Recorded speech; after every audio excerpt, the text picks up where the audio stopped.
જય શ્રી કૃષ્ણ પ્રિય દર્શક મિત્રો, મારી આ યુટ્યુબ ચેનલ શ્રી હરિભક્તિ રસમાં તમારા બધાનું હાર્દિક સ્વાગત છે.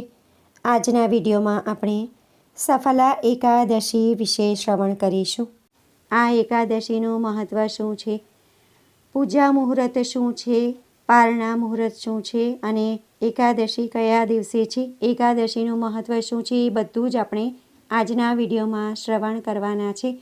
તો વિડીયો તમે અંત સુધી જોતા રહેજો. હિન્દુ ધર્મમાં 11નું વિશેષ મહત્ત્વ છે. આપણે બધા જાણીએ છીએ કે વર્ષમાં કુલ 24 એકાદશી હોય છે. એક સુદ પક્ષમાં અને બીજી વદ પક્ષમાં આવે છે.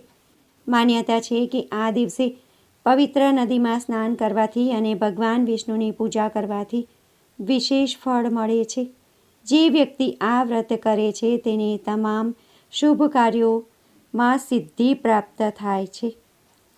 સફલા એકાદશીનું હવે આપણે મહત્ત્વ શું છે તે વિસ્તારથી જાણીશું. સફલા એકાદશી પર ભગવાન વિષ્ણુની પૂજા કરવાથી સુખ અને સમૃદ્ધિ આવે છે. તેમજ આ દિવસે તુલસી માતાનો છોડ વાવવો ખૂબ જ શુભ માનવામાં આવે છે. આ દિવસે તુલસી માતાનો છોડ લગાવવાથી ધન અને સમૃદ્ધિ વધે છે. ઘરની ઉત્તર કે પૂર્વ દિશામાં તુલસીનો છોડ રાખવો જોઈએ અને નિત્ય તમારે તુલસી માતાની પૂજા કરવી જોઈએ.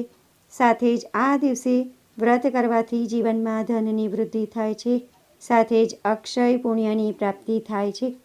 હવે આપણે સફલા એકાદશી કયા દિવસે ઉજવવામાં આવશે તેના વિશે શ્રવણ કરીશું.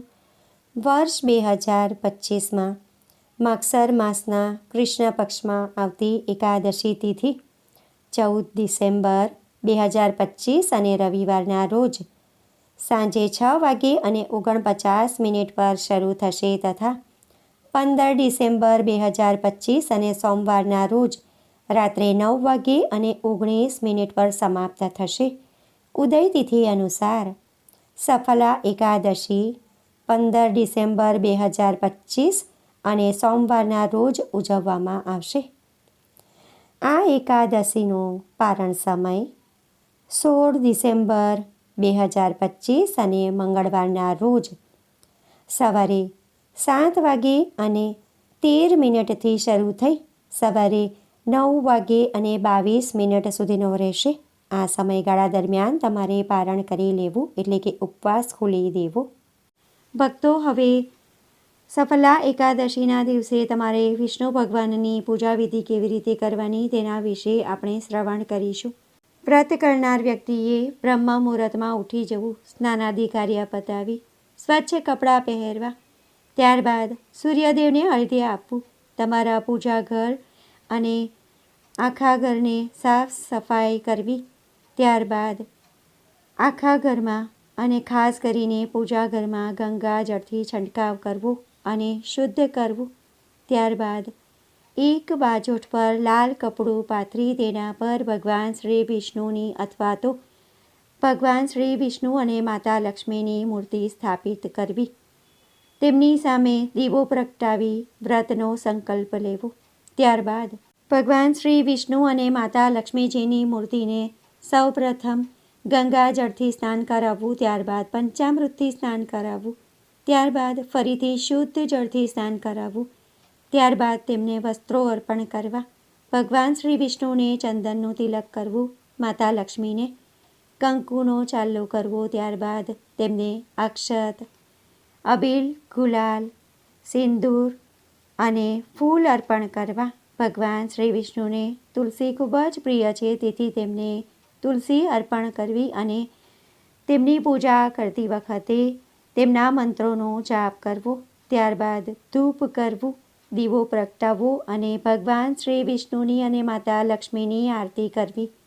ત્યારબાદ ભોગમાં તમારે નાળિયેર, ખીર, મીઠાઈ, ફળ વગેરે પ્રસાદી ધરાવવી. ત્યારબાદ તમારે થાળ ગાવો અને ભગવાન શ્રી વિષ્ણુના મંત્રોનો જાપ કરવો, માતા લક્ષ્મીના મંત્રોનો પણ તમારે જાપ કરવો. આ દિવસે તમારે માતા લક્ષ્મી તથા ભગવાન શ્રી વિષ્ણુના 108 નામનો જપ કરવો.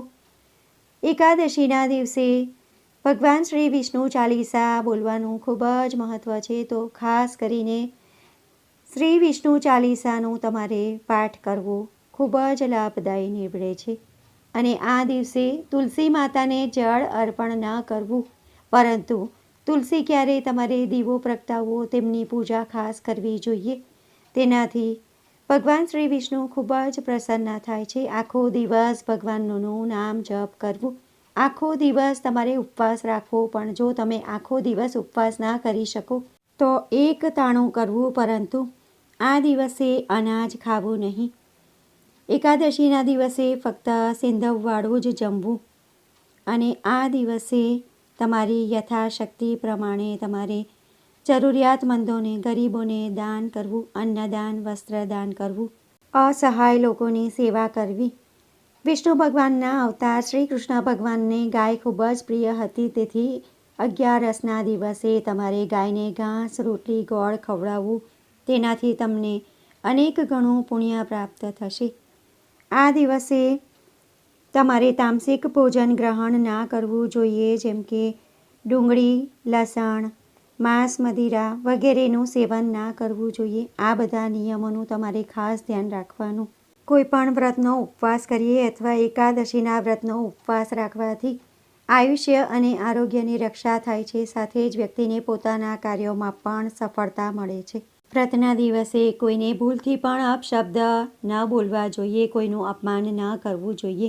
એકાદશીના દિવસે જલ્દી ઉઠવું તથા બપોરે સૂવાનું ટાળવું જોઈએ. અને રાત્રે તમારે જાગરણ કરીને 12 વાગ્યા પછી સૂવાનું.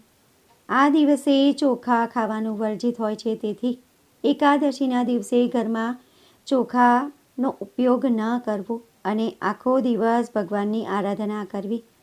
જો તમે પૂરી શ્રદ્ધા ભક્તિથી નિયમો પાળીને ભગવાન શ્રી વિષ્ણુની પૂજા વ્રત કરશો તો તમને અવશ્ય ફળશે અને ભગવાન વિષ્ણુ તમારા પર પ્રસન્ન થશે અને મનવાંછિત ફળ આપશે. તો ભક્તો, આજના વિડીયોમાં આપણે સફલા એકાદશીનું મુહૂર્ત શું છે, પૂજન વિધિ શું છે, શું કરવું, શું ન કરવું અને આ એકાદશીનું મહત્ત્વ પણ જાણ્યું. આશા કરું છું કે વિડીયો તમને પસંદ પડ્યો હશે. જો વિડીયો તમને પસંદ પડ્યો હોય, ઉપયોગી લાગ્યો હોય તો વિડીયોને લાઇક કરી બીજા બધા લોકો સુધી વિડીયોનો પ્રચાર કરજો, જેથી બીજા લોકો પણ મુહૂર્ત વિશે જાણી શકે. કોમેન્ટમાં જય વિષ્ણુ ભગવાન, જય લક્ષ્મી માતા જરૂરથી લખજો. ફરી મળીશું એક નવા વિડીયો સાથે. ત્યાં સુધી બધા ભક્તોને જય શ્રી કૃષ્ણ. વિડીયો જોવા માટે ધન્યવાદ.